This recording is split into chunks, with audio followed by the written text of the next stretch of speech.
The wrestling world just exploded with information that nobody saw coming, and what Nick Aldis revealed about Jacob Fatu's mysterious attacker has sent shockwaves through the entire WWE universe. If you thought you knew everything about what went down backstage at SmackDown, then you need to hear this, because the truth is far more twisted than anyone could have imagined. Before we dive into this massive revelation, make sure you hit that subscribe button because you don't want to miss any of the explosive updates coming your way. The saga began weeks ago when Jacob Fatu was found unconscious backstage at a SmackDown taping, and the entire WWE locker room was thrown into chaos. Security footage was mysteriously missing, and nobody could explain what happened to one of the most dominant forces in professional wrestling. Fatu had been on an absolute tear, destroying everyone in his path and building momentum that seemed unstoppable until that fateful night when everything changed. The speculation started immediately, with fans and wrestlers alike pointing fingers in every direction trying to make sense of the senseless attack. Social media went absolutely insane with theories ranging from jealous competitors to outside interference, but nobody had concrete answers. Roman Reigns was furious, demanding answers from management and threatening to take matters into his own hands if WWE didn't find out who was responsible.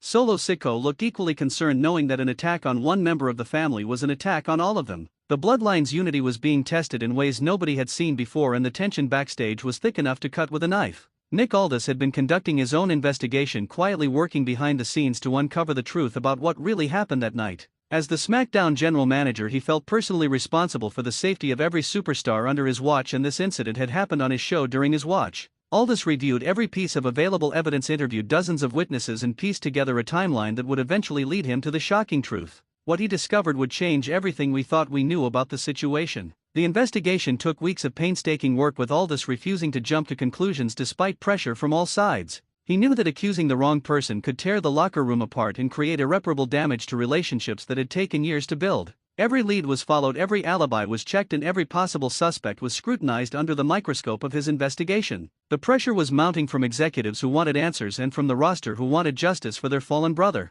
When Aldis finally called an emergency meeting with key WWE officials, the tension in the room was suffocating. He laid out his findings piece by piece, building a case that would leave everyone in attendance absolutely stunned. The evidence pointed to someone nobody had suspected, someone who had been hiding in plain sight the entire time, playing the role of concerned friend while secretly harboring resentment and jealousy that had been building for months. The reveal would shake the foundation of everything fans believed about the current roster dynamics. The attacker was revealed to be Austin Theory, and the reasoning behind his actions painted a picture of a desperate man whose career trajectory had stalled while others around him flourished. Theory had been watching from the sidelines as Jacob Fatu received opportunity after opportunity, while his own pushes seemed to fizzle out before they could gain any real momentum. The jealousy had been eating away at him, transforming the once confident young star into someone capable of such a cowardly attack. Aldis presented security footage that had been recovered from a backup system that nobody knew existed, showing Theory lurking in the shadows moments before the attack. The footage showed Theory waiting patiently for Fatu to be alone, taking advantage of a moment when the Samoan powerhouse had his guard down.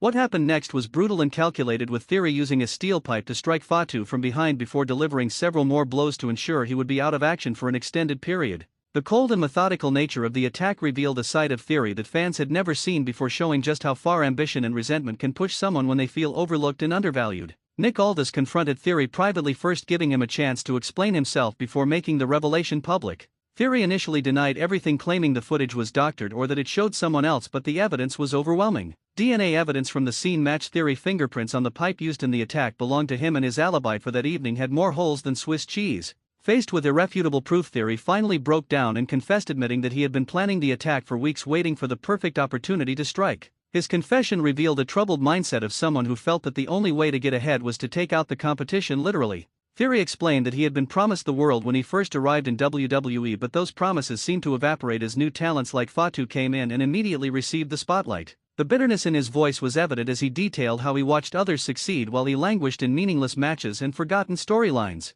In his twisted logic, eliminating Fatu would create an opening that he could fill, stepping into the void left by the injured superstar. The revelation sent shockwaves through the entire WWE roster when Aldis made the announcement public during a televised segment. Wrestlers who had worked with Theory and considered him a friend felt betrayed and angry that someone they trusted could do something so heinous. The Bloodline's response was immediate, with Roman Reigns demanding that Theory face the consequences of his actions in the ring rather than through corporate disciplinary measures. Solo Sikoa echoed those sentiments, making it clear that there would be hell to pay for what Theory had done to their family member. Jacob Fatu himself, who had been recovering from his injuries and was expected to return soon, issued a statement through social media. His words were measured, but the anger was evident as he promised that Theory would regret the day he decided to attack him from behind. Fatu made it clear that when he returned he would be coming for Theory and that no amount of apologizing or pleading would save him from the retribution that was coming. The personal nature of the attack had escalated this beyond a simple rivalry into something much more dangerous and unpredictable. WWE management faced difficult decisions about how to handle the situation from both a storyline and real-world perspective.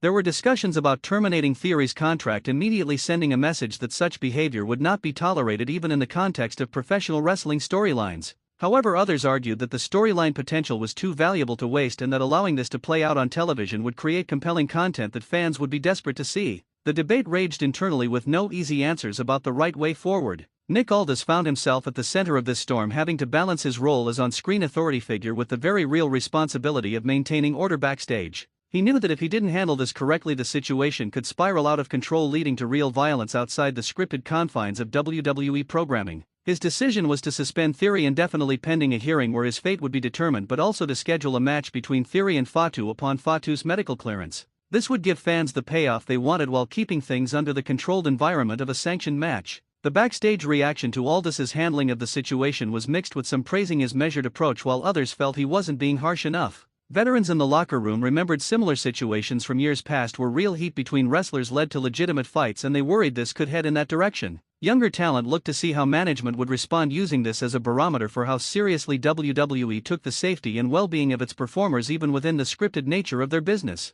Austin Theory's character took on a whole new dimension following the revelation, transforming him from a cocky young upstart into a legitimate villain that fans could genuinely despise. The heat he generated was nuclear, with crowds chanting hateful things whenever he appeared and social media erupting with demands for his punishment. This was the kind of organic heat that wrestling companies dream about, the kind that transcends the typical face versus heel dynamic and taps into real emotions from the audience. Theory had become one of the most hated men in professional wrestling overnight. The build to the eventual confrontation between Theory and Fatu became the hottest storyline in WWE, with every week bringing new developments and escalating tensions. Theory cut promos trying to justify his actions, claiming that he had no choice and that the WWE system had forced him to take drastic measures. His words fell on deaf ears as nobody was buying his victim narrative, especially not after the brutal nature of the attack was shown repeatedly on WWE programming. Each appearance he made was met with thunderous boos and genuine anger from audiences who wanted to see him get what was coming to him. Jacob Fatu's recovery became a storyline in itself, with regular updates on his condition building anticipation for his return. Medical reports were released showing the extent of the damage Theory had inflicted, including a concussion and multiple contusions that had kept Fatu out of action for nearly 2 months. The longer Fatu was out, the more the anger grew, both from fans and from his fellow wrestlers who saw this as a cowardly attack on one of their brothers. The Bloodline used this time to keep Theory in their crosshairs, appearing during his matches and segments to remind him that Judgment Day was coming. Nick Aldis continued to play his role as the authority figure, trying to maintain order, but the situation was clearly bigger than any one person could control. He implemented new security measures backstage and instituted stricter penalties for anyone who engaged in unauthorized physical altercations.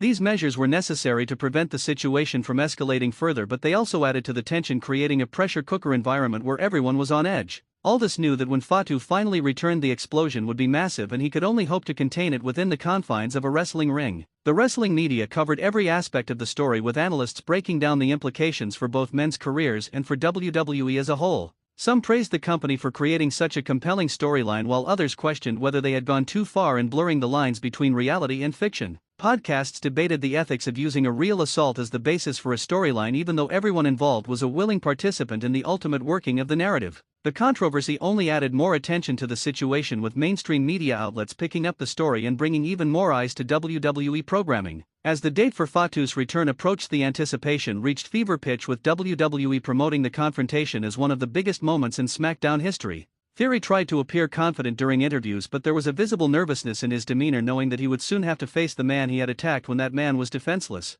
The Bloodline made it clear they would be watching closely, and that if Theory tried to run or avoid the confrontation, they would handle things themselves. There would be no escape for Austin Theory, no matter how hard he might try to weasel his way out of the situation. The night of Fatu's return was electric, with the crowd buzzing in anticipation of what would happen when these two men finally came face to face. Nick Aldis opened the show addressing the situation one final time and announcing that the match between Theory and Fatu would be a no disqualification match, meaning anything goes, and there would be no rules to protect Theory from the wrath he had brought upon himself. The stipulation added another layer of danger and unpredictability, making it clear that this would be more than just a wrestling match, it would be a fight for retribution and justice. When Jacob Fatu's music hit, the arena exploded in a way that few returns have ever generated. The ovation was deafening as Fatu made his way to the ring looking focused and determined with fire in his eyes that made it clear he had been waiting for this moment since the second he regained consciousness after the attack. He grabbed a microphone and for the first time since the attack spoke directly addressing Theory and promising that tonight would be a night he would never forget. The promo was intense and personal with Fatu laying out exactly what he planned to do to Theory in graphic detail that had the crowd hanging on every word.